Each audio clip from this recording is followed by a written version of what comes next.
Sixmas is normally one of the best days of the year. The buzz and pull as 6 sets of rugby fans prepare for the pinnacle of the sport's annual calendar, and the respective populations of the nations remember rugby exists for an oh-so-short 7 weeks. Stumbling through the streets of a small city where pubs don't play the Premiership and seeing someone in a Scotland shirt headed to the bar 8 hours early is as important a part of the Six Nations as Tommaso Allen's tackle success rate or whether or not Damien Penno is going to be fit. The Six Nations is normally the only time of the year in which life stops for rugby, but this year life has chosen to go on. It's harder to get excited about the Six Nations when the festival element has been taken away, when you're about to be the only one screaming at Marco Zanin to make the line or Eddie to just bench Ben. It is harder to hone in when you're aware this could be the last tournament on the BBC, as the competition prepares to secure the cash it's missing by selling its place at the heart of culture for profit. But that doesn't have to mean anything. The Six Nations is still the Six Nations. Today is still Sixmas Eve, and there's still so much to look out for, so much to be excited about. For anyone who got lost in last year's mad COVID shuffled schedule, a young, rejuvenated French team looks set to take the tournament by storm.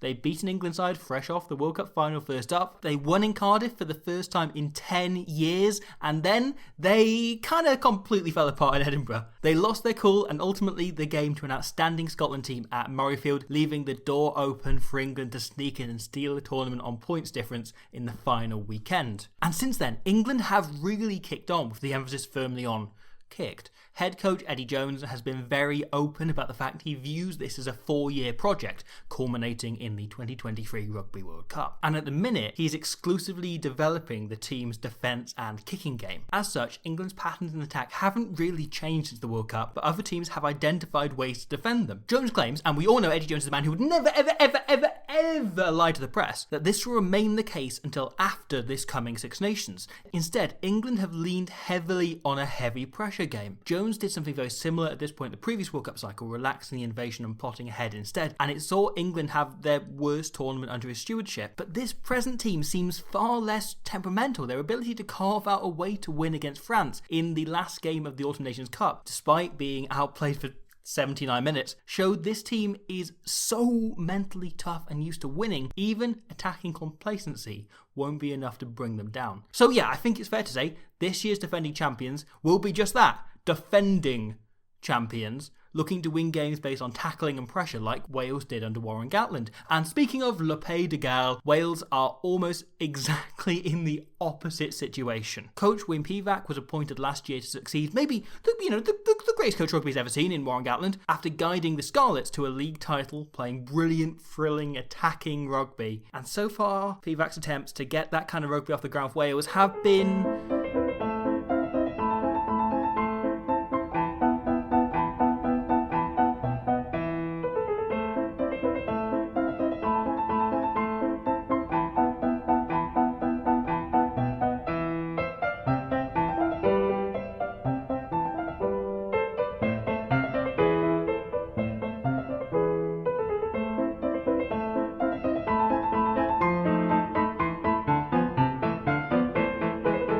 mixed. Let's be generous and call it mixed.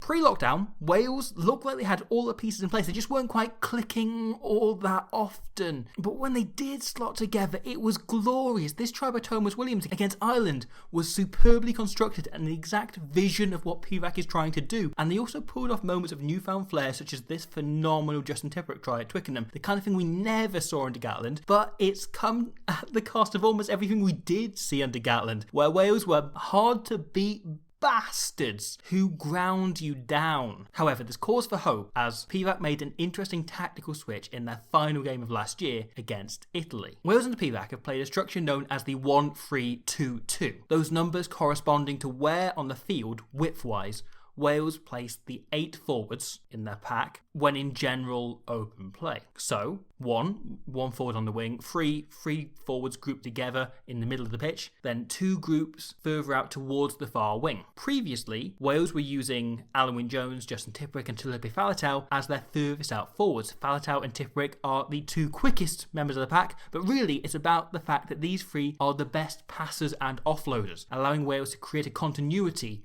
out wide. Against Italy, Wales moved Tipuric and Faletau into the middle 2 groups, putting them usually in the same pod instead of separated across the field, which allowed them to play off each other instead of hanging about on either wing to stretch the defence. This meant Wales' forward play became far more dynamic, fast-paced and interlinked, Tipuric and Faletau absolutely tearing up in roles much better suited to them. This itself is promising. It's a far more dynamic means of Wales getting going forward, but it also shows Pivac is able and willing to tear up and change elements of his game plan and adjust when they aren't working. However, it did kind of take him 5 matches of it being just abjectly broken for him to do so. He has a break clause in his contract midway through this year, so this Six Nations is absolutely vital if he wants to keep his job heading into that 2023 World Cup. With the games against Ireland and England due to take place in Cardiff, we'll have to see if the Millennium Factor remains the force it can be when the stadium is empty for a first time. Scotland, meanwhile, are in an interesting place. Their attacking play in the autumn looks sporadically just fantastic, and Ali Price is really maturing and coming into his own at scrum half. However, over the last few years, it's generally been a case of one big game here or there, but them not really pushing for the top of the table, and they'll need to find a lot more consistency that they've lacked to hit that end.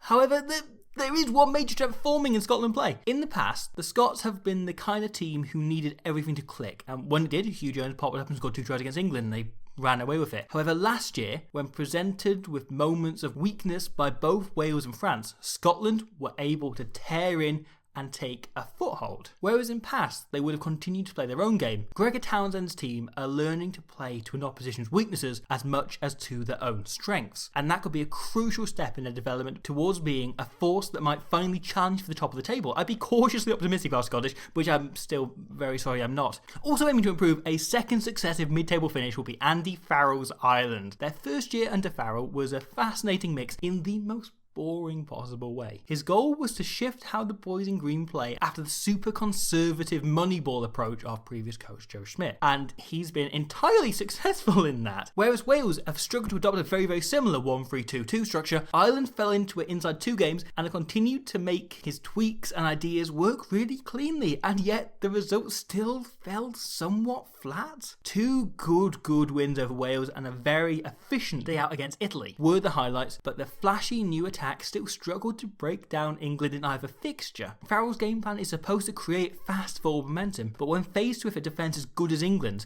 it just shut down completely. It stopped working altogether, and it leaves Andy Farrell in a really tricky position. His game plan is up and running. Largely the same personnel as he's fielding now have beaten the All Blacks twice in the last few years, and he won't play a World Cup quarter-final for another 2 years, so there's no excuse for kind of voodoo-ish loss bullshit. Yet something isn't quite right. I couldn't tell you what it is. I don't know if he could, but he's got 5 games to figure out what it is and solve it. Him being named captain suggests they're still going to remain overly reliant on jellification sex stream, but hey, it is entirely possible. This could be the year of another overdue renaissance where he remembers how to not act like a petulant little child. Or, whisper it, the year Ireland finally learn there's life beyond Jellicle Cat sex pudding.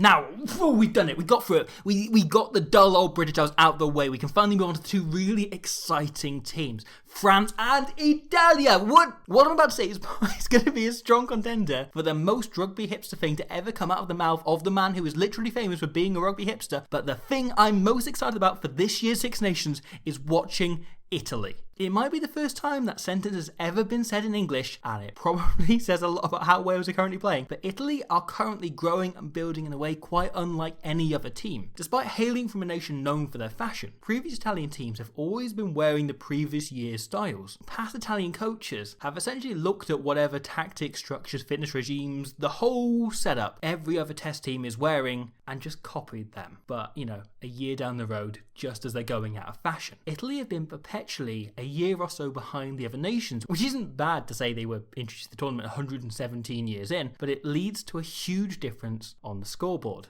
Enter Franco Smith. because new coach Smith said to hell with that. Instead, Italy would be bold. Sick of last year's fashions, the team started to just innovate for innovation's sake. Maybe the next big look is robot arms or painting your face purple. Smith would rather try them out in the street than be left wondering. A few of his tricks have also caught on. Last year, they began abusing a law's loophole that allowed half their kick chase to linger offside, and we've since seen that adopted by teams across the Premiership and Pro 14. And they remain just as bold in selection, despite Tommaso Allen showing some excellent form pre-lockdown. When rugby returned, Smith benched him in favour of the nonchalantly talented toddler Paolo Garbisi, who had played just four games of professional rugby and then started 5 successive matches for his country. And boy is he fun. The all-round game is solid, but what we're really in town for, what we're really here to see, is his dummies. Once a game, he will make someone look like a tool, and you never know who's going to be, but I'm so here for it. It's glorious. He's very, very good at, rugby, and he's levelling out into a proper test tier 10, forming a fine combination with fly-off turn centre Carlo Canna at 12. Also, keep an eye out for fellow newborn Jacopo Trula, who took over the fullback shirt from Matteo Menazzi against Wales and looked beyond solid for someone who hasn't yet graduated from liquids. And scrum half Stephen Varney, who was a phenomenon for the Italian under-20s last year, and he was outstanding in the autumn on his first start against Gales. But really, we all know why you're here. You want to hear about France.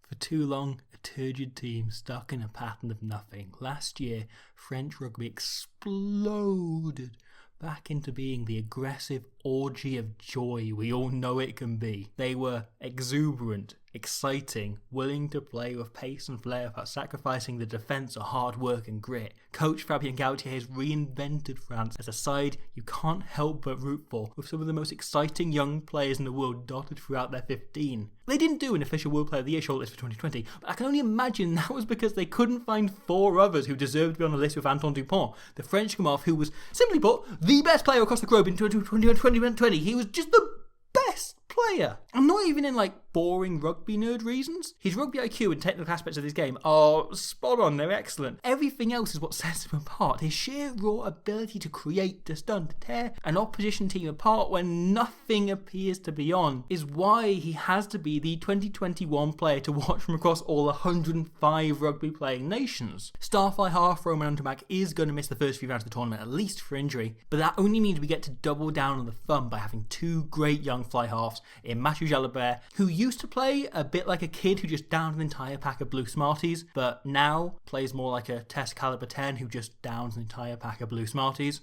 and Louis Carbonel, a wonderfully talented and oh so French prick, who this year could begin his journey towards his destiny of becoming the most hated man in world rugby through sheer unadulterated shithousery, such as this, his crowning moment of glory so far, pointing and laughing at England as he lined up the conversion to the winning try in the under-20s World Championship final. France are also boosted by the return of Damien Penaud, who I hyped massively before last year's Six Nations, only for him to miss most of the thing through injury. Dupont may have, become the best player on the planet, but I do still wonder if, as you initially felt, Penaud might have the highest ceiling of any player in this French squad. He's so sparky, quick and talented, but his real attribute is the way he reads the game. He wraps the talent of a world-class winger with the vision and intelligence of a first-class fly half into a very cosy package. It's going to be a weird Six Nations as we're all trapped watching rugby's great communal occasion play out in empty stadiums inside and alone, but that doesn't need to impact the excitement. As I just outlined, there's so much about to go down over the next 7 weeks, and it's on all of us to keep the spirit of a normal Six Nations alive, digitally, virtually, or within our own households. Eat a croissant the morning your team plays France. Text your Irish mate you haven't spoken to in over a year just before kick-off. Drop some booze off on that Scots doorstep 8 hours before the game. Celebrate the Six Nations all the same. And let's make rugby Twitter the warmest, most welcoming it's ever been, celebrating the joy of the game, the communal spirit we all love in the Six Nations, rather than pointlessly scrutinising refereeing decisions. And besides, this weekend we're about to witness the first and likely, hopefully, only time in the fixture's 150-year history that England against Scotland will be played in an empty stadium in front of no fans. That's never happened before on the 150th anniversary of it first being played. That's history. We have to embrace the occasion for what it is. And what it is the Six Nations. The one passage of the year where life stops for rugby, where the nation's attention turns to the tournament. And right now we need the joy of Sixmas more than ever, because with so many of the things that turn this tournament into something special not possible this year, it's on us, the fans, to make this the most exciting, unique Six Nations it could possibly be. So the Six Nations is now only less than 24 hours away. It's really, really close. And I want to do everything I can personally to, as I just called on all of you to do, try and make it as exciting and as special as possible as it would be in any normal year. So I am, as well as covering every game here on this channel, every game is going to get its own video of analysis and so on and so forth. I'm going to be doing a preview each weekend on what to expect exclusively for Patreon people, if you want to have a look at that. And thank you to everyone who has supported the channel on Patreon. It makes a huge difference in, allowing me to cover every single game. Beyond that, I've started the Fantasy League. If anyone wants to have a look at that, the link is in the description. I realise I've done it quite late, but there we go. There's a video on George Ford looking at that in a lot of detail, and no, him being on the bench doesn't change anything. It's a change of role thing, blah, blah, blah, blah. I'll get onto that next week, I'm really sure. And I've also got this podcast I've been doing on the 2011 World Cup. This week we interviewed Connor Traynor, who in 2011, as a student still, scored 2 tries against the All Blacks, and it actually kind of changed his life in a great deal, and he talks about that quite a lot on the podcast. We talked to him in detail about that. So please, there's loads going on. The Six Nations obviously begins tomorrow, and there's going to be loads more on the channel. I want to, as I said, try and make it as exciting as possible. I'm really looking forward to doing it all with you all over the next 7 weeks. You're on the naughty list. No, because Father Christmas has not been very nice to me. I'll do an uppercut to him, punch his beard off. You're just silly, man.